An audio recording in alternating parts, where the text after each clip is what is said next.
My name is Drew De Los Santos. I've lived in District 1, District 3, District 9, and now I live in District 8. And I'm here with Nikki. Hi, I'm Nikki, and I'm a resident of District 3.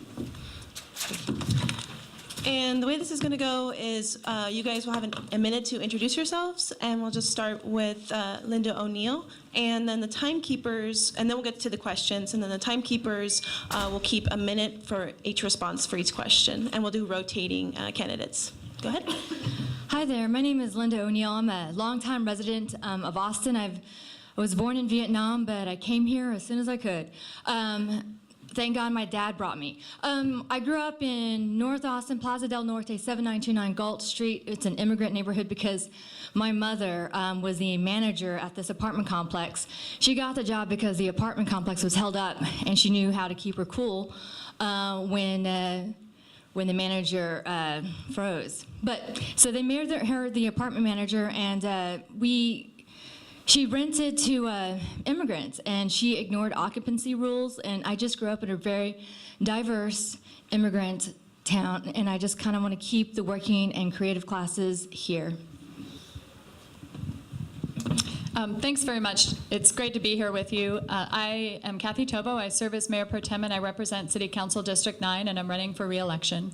Before I ran for council, I was very involved in my neighborhood association, involved in task forces and other community activities, including I learned a lot over the years by going to the Women in Housing group. So long before I ran for council, I was interested in housing. I was educating myself about housing, and it was one of the reasons I ran. I was interested in serving on council and really seeing progressive policies instituted on that level, and in particular, working to reverse what I saw in Bolden Creek, which was the same thing happening on the east side and in other neighborhoods, which was that lots of families with kids, lots of moderate and low-income families were being displaced from the central city.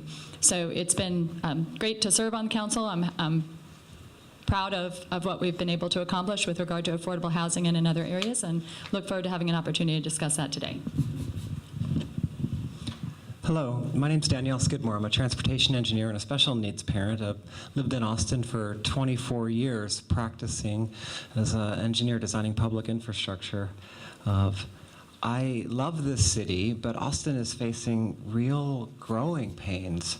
And what I know from campaigning for the last 6 months all over District 9 is that not all of our voices are being heard in District 9, and not all of our needs are being represented. We have a crisis of mobility, of traffic in Austin, but we also have an affordability crisis. And as much as we want more affordable housing, I would ask you, turn this question to you, over the last 7 years, over the last 2 terms, how has Austin gotten more affordable for people? We've seen lots of change in Austin, but relatively little affordable housing produced. So if things haven't gotten better after 2 terms, I think it's time for new representation, and honestly, to have an engineer's voice on Austin City Council. Thank you so much for those introductions. We'll start with Councilmember Tovo after Nikki reads the first question. What city policies and rules can the city play to prevent formal and informal evictions among low-income tenants? Thanks for the question. I think this is, as you know, from the K2 series going on this week, this is a really important question for our community. We're seeing an increase in the number of tenant evictions. One of the things that I think would make a difference is a tenant eviction counseling program, and that is the measure that I introduced. I passed a resolution last spring to ask our city manager to identify the funding. The funding did not come forward in the city manager's proposed budget, and so during the budget process, I introduced an amendment to get that funded, and so we now have $75,000 in this year's fiscal budget to help counsel individuals who are facing eviction, hopefully help them prevent eviction, but to make sure that they're not going into court unrepresented at the same time that their landlords are represented. There are other ways that I think we can help, but that's one of them, and I think I'm out of time. Ms. Skidmore? Yeah. So I think we absolutely have to make sure that our renters have adequate representation. We also need to make sure to recognize that, if y'all had listened to the KU2 series, that most of the landlords don't want to evict these tenants, and they've had other issues in life, right? They're one car repair away, or they're one illness away. So we have to be looking at affordable programs, right, and public tools to make sure that they're supported in their other social needs. We also don't have enough places for people to live. And so when we're looking at our affordable housing bond and we're looking at increasing more big A affordable housing, some of these folks that are in market rate units, if we have spaces for them to move in when we're talking about keeping them out of homelessness and looking at this housing first model, that will only be easier if we have more opportunities, literally more places to house people. Thank you. Ms. O'Neill? Hi, yeah, so when somebody gets evicted, your life can spiral out of control very fast. I met a guy named Stravis. He's been at these forums, and 2 months ago, he said he was homeless, and I saw him last week, and he's still homeless, and he's living under a bridge, and he doesn't look homeless, but he has no place to go, and I think that the city has a responsibility to provide short-term emergency rentals for people who have been evicted so that they can get their lives back together. I'm a high school teacher. I've had students who are homeless. I've put them up in Motel 6s until they got their lives together. Sometimes we just need a few weeks to get in touch with family members, and so I think that's a small way that the city can help those who are evicted to get housing instead of becoming homeless. And for the next question, Ms. Skidmore will start. Okay. When considering affordable housing to be supported by the city, whether financial or other support, what are the top 4 or 5 criteria you would use to rank order a project to deem it worthy of support?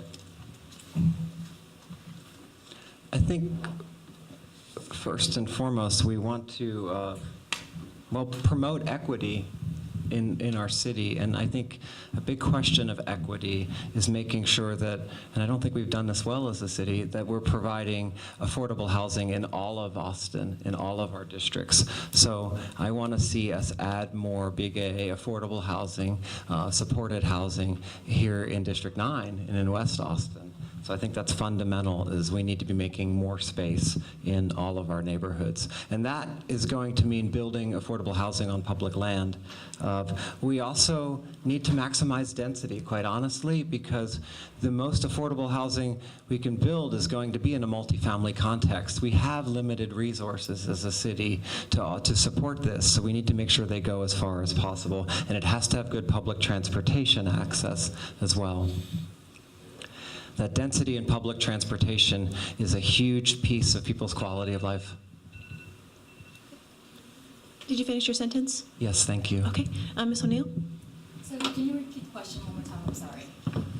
When considering affordable housing to be supported by the city, whether it be financial or other support, what are the top 4 or 5 criteria you would use to rank order a project to deem it worthy of support? So I think that I'm a big fan of Cleveland's lease to purchase program. They've been doing it for about 20 years, and it's the most successful lease to purchase program in the city. I mean, in the country. 80% of the people who participate go into become homeowners. And so Austin had a lease to purchase program in the 90s, and it sucked. It was terrible, and nobody got a house out of that. So I think we need complete oversight when we are doing when we do have these programs. We have to be aware of how our money is being spent. So lease to purchase. Also, I think that we need to have rent stabilization, give incentives to landlords so that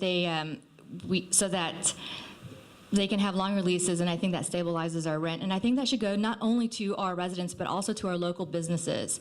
I think that we need to do more land acquisition. I like that we have residents who are now paying rent not based on the dirt, but based on the house. And so these are some of the things that we can do to make Austin more affordable. Code Next wasn't going to be it. Code Next, all that was a market-driven plan. And that is all I have to say about that. When looking at developments coming forward, there are several criteria that I use when I'm evaluating whether that's a whether that's enough or a good enough benefit for the exchange of the entitlement. One is the terms of the affordability. So what is the depth of the affordability? What kind of households are they going to serve in terms of economic level? What is the length of the affordability period? We have some glaring examples of very short affordability periods with some of our past density bonus programs. I always ask about unit type. Do we have a mix of bedroom types so that we're serving not just those who are a single household, but also people with kids? And is it located in a high opportunity district? Is it close to great schools or within the attendance catchment area of a great school? Is it close to public transportation? Is it close to other amenities that help make people's lives easier when they live within close proximity to a grocery store and can eliminate paying high costs for food? So those are the mix. Sometimes we're able to get all of those criteria met in one project. Sometimes we don't. Thanks. Okay, thank you so much. And now we can open up the audience for questions.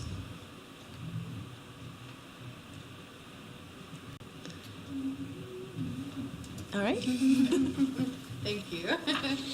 Hi, my name is Daryl Smith, and this is my district, and I see that what we're having as an impasse, and that there seems to be a tug of war between ecology, economy, and equity, and I think this three-way fighting isn't really working. It's really kind of bringing us to a stop where we're not accomplishing things like Code Next or moving forward with integrating transportation plans. And I would like to know if you are elected or re-elected back for the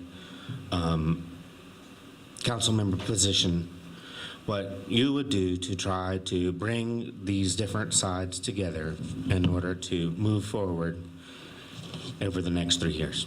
Thank you. I'm a big believer in people, and I don't think that. Sometimes I think that we blame the other side too much when we really all kind of want the same thing. We all want environment. We all want affordable housing. And I think what happens with these neighborhoods is that some of these people don't feel like their voices are being heard, and maybe they have some ideas and those ideas aren't being implemented, and maybe the city thinks that they know better or their experts know better. And if we could just kind of sit down and talk about these things and give neighborhoods a voice. And I'm not talking about the NIMBYs. I'm talking about people who really care about the city. I was talking to a guy who lives on the east side, and he was against Code Next, and it was because they wanted to do single housing forward. He just wanted single housing. His people believe that single housing, number 6, condos and all that would be a better fit. But because the city wasn't listening, because nobody was compromising, nothing got done, and everyone leaves the room frustrated. Instead of saying, I see your point, they say, stop. So I think we begin that conversation by talking about what we have consensus around. And I think there are some points that I believe we have consensus around. I've heard a lot of community consensus around the Imagine Austin vision of having increased density on the corridors and in the activity centers. When Code Next came forward, it veered very dramatically, I think, from those expectations. And that was part of how things started to spiral out of control.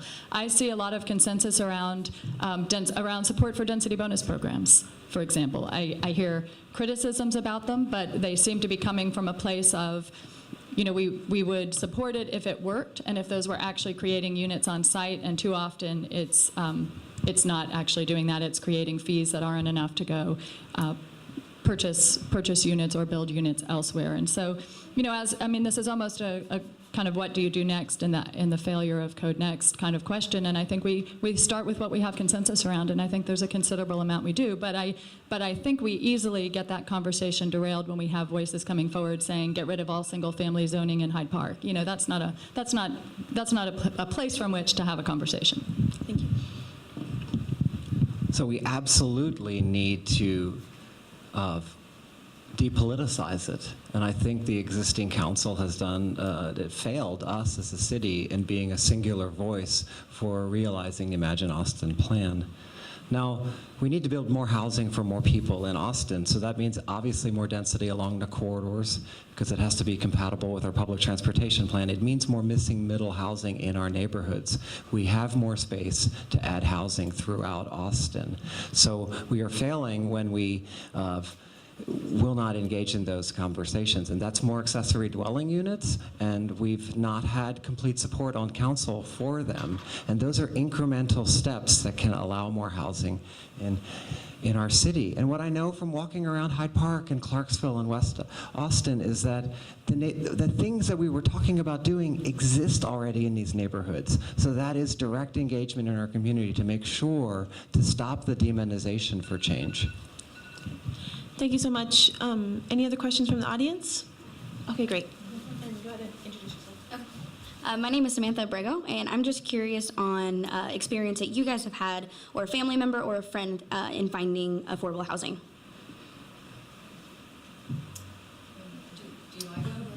Councilmember Tovo, go ahead and start. Well, I hear from constituents a lot in looking for. I've been in my place for a long time, and it's been, yeah, I was a renter for about 10 years, but it's been a while since I've looked for an affordable rental unit. But I certainly hear from constituents all the time that they have difficulty identifying a housing that they can afford or staying in housing that they can afford. And you know, when I'm knocking on doors in certain neighborhoods, whether they're homeowners or renters, they're all expressing the same real concern about how to stay in their neighborhoods over the long term. And we have some things we can do as a council, but ultimately the market forces are really pressing against a lot of Austin families. And so, you know, there are a variety of places where we can attack that. I think working to revise our property tax system and our school finance system is a part of it, is a part of trying to bring down property taxes, which would be helpful for renters as well.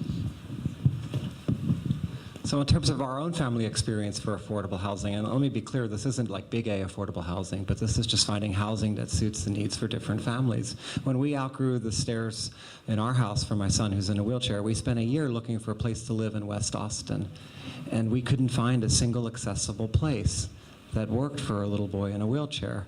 And we love the neighborhood. Dave's our neighbor from our first place. And we ended up moving downtown, which met our family's needs. Now, we are very privileged and very fortunate to have been able to do that. My campaign staff, they're all 20 years younger than I am, and so their students are recent grads. And every one of them struggles desperately to find housing that works. None of them want to drive. So if one of them has, you know, a little garage apartment off of Guadalupe up in Hyde Park, and like, that's great, but like, they're afraid to even speak about it. So we need to be basically allowing these smaller spaces to be constructed here in the core of Austin. Ms. O'Neill? Yeah, so a couple of my friends actually take advantage of the subsidized rent program here in Austin, but sometimes the rules change on them so quickly, and they are no longer allowed to have subsidized rent. A friend of mine, Rodrigo, had it last year, doesn't have it this year, doesn't know why. And so I think that when we do have these programs in Austin that are progressive, that we need to be sure that we have clear transparency, that people understand what's going on. And also, I think that there's not one teacher that I know who lives in my district, okay? Everyone now lives in Buda and Hyde Park. I have a student who goes to Aikens High School, that's where I teach, and he no longer lives in the neighborhood that he goes to school in because they can't afford the rent there, but he drives in from Round Rock because it's $1,250 for a 3-bedroom house in Round Rock. So I know a lot of people are going to move there now. But, you know, we need to keep the people that we love here in this town, the working class, the creative class, our students, our teachers, our firefighters, our husband. Well, my husband's going to stay here. I don't know why I said that. Thank you so much. Are there any other questions from the audience? Okay. And Ms. Skidmore, you'll start. Okay. And go ahead and introduce yourself. My name is John Henneberger. I'm a resident of the district. Our district and District 10 have a historical pattern of not being racially and ethnically diverse. It's largely been a white enclave and has remained a white enclave since its inception. My question is, beyond the economic and policy questions and the various bond issues and the things like that that City Council can do to make this city more affordable. What can you do? And what can other members of the City Council do to create a sense in our district and in the city as a whole that racial and economic diversity in our city and in our neighborhoods is something that is a value that we need to support? It's a fundamental value we need to support. We are an amazing progressive city, but having a diversity of economic diversity and racial diversity changes people's lives and how we approach these issues. I grew up in Philadelphia in a really integrated neighborhood that had great public transportation, and when I moved away into a racially monolithic neighborhood, it changes how we look at these problems. So, John, I've knocked your door twice, but you're never home. Just down the hill from Clarksville, and we need to live those values. So we need to, in West Austin, we need to intentionally be adding affordable housing to reintegrate the neighborhoods. I think about the health center at Toyeth Street and saying, what more beautiful thing to do in terms of our values and bringing in, working class families and sending those students to Matthews. We need to live those values intentionally, and we have plenty of places we can do that in 9. Yeah, okay, good, because I'm really passionate about this question. The black population in Austin when I was growing up was at 30%. It is now at 7%. We are pushing people out. One thing that we can do to create more diversity, and I know the city has to do this with the different districts and whatnot, but we need to rezone our school so that they are more diverse. There is no reason why Travis High School should be predominantly Hispanic when it's right next door to this super uber rich neighborhood. We need to redraw the line so that our students who are of color are hanging out with the white kids, the rich kids, and the poor kids, because that's where we get our lessons from. That's a true life lesson. But we are more segregated now than ever before. I came about Austin when we were doing busing, and it was the best experience, not every day, but it was a good experience. I went to school on the east side. I was the only Asian kid, and I am who I am because of that experience. We need to diversify our schools by rezoning the district so that our kids can play with each other. Thanks for the question, John. I think this should be every elected leader's real priority to work toward really confronting a system of institutional racism that exists here in the city. I just attended this morning a program over at the Austin History Center and was reflecting in that conversation on how on the city planning and how that has really embedded racial segregation into our city. I think it's more complicated than just creating affordable housing because of course, we have families across the racial spectrum at every economic level. And so it is really about looking toward, I think the Task Force on Institutional Racism has provided some great examples of how we might confront some of the planning challenges and how we might use things like the right to return policy, which I've asked our city manager to look to explore to try to encourage families who have been displaced from our communities back into our communities. But it is also about recreating trust. I had a very important conversation this weekend about how do we create and work on building trust with government, especially among our communities of color who have great reason to be concerned about trust in public government. Okay, thank you so much. I think this will be our last question, if there is a question. Okay. And Ms. O'Neill, you'll start. Good afternoon, y'all. My name is Shoshana Krieger, and I am a resident of the district. I also work at BASA, and we organize tenants, oftentimes who are living in substandard housing. One of the issues which we face as we're out in the field talking to tenants is that folks are really scared of retaliation and don't want to vindicate their rights because they fear that they will be displaced and they aren't going to be able to find another affordable home. So my question for y'all would be whether you would support exploring and implementing just cause eviction protections as city council members. I think that when we were addressing this question with a couple of the other districts before, I think we have a real marketing issue. I think our tenants need to know that they do have rights, and I think one way to do it is to utilize 311 and to market that. Like if you have a problem with your landlord, you need to be able to just dial some 311 and they'll direct you to whoever you can complain to. And I think that it needs to be a safe place, and I think that the city needs to actually take action and not just be an ear. And I also am concerned about our immigrant community who may be afraid to come forward because they're afraid they're going to get deported. And so I think that the city has to be legal services and protections. They need to go to the apartment managers. They need to go to those guys, and they need to tell them that you're going to be fined and we'll hit you with in the pocketbook if you don't align to these basic needs. Absolutely supportive of encouraging, requiring just cause in all the ways that we can, and actually have introduced those measures in the ways that we can.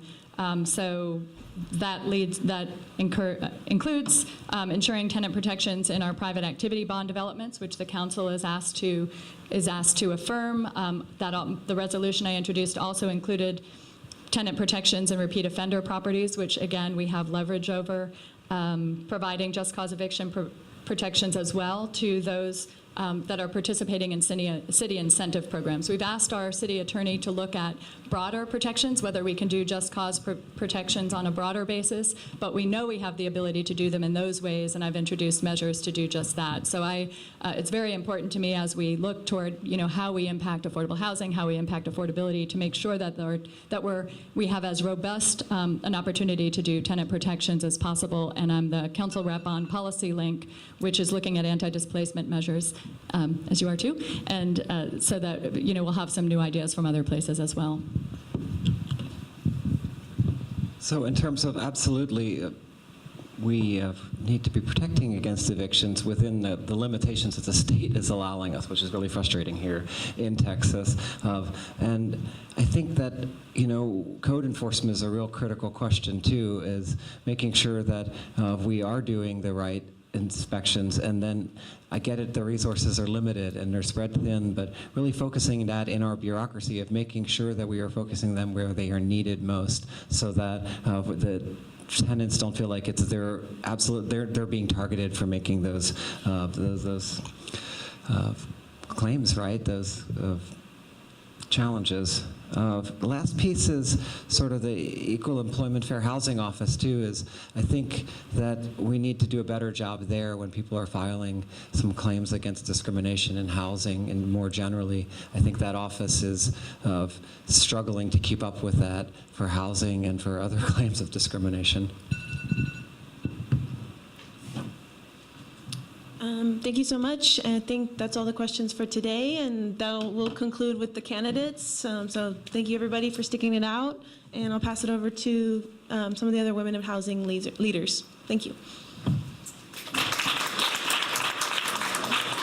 I just want to thank everyone who's participated today. The very last thing on our agenda is to remind people to vote. I know all of y'all will, but remind other people to vote on Election Day or in early voting. And we have the affordable housing bond proposal coming up, so vote yay for A. And if you want to be involved in that campaign, let us know, and we can connect you with that. Rachel, did you want to say anything more about Prop A?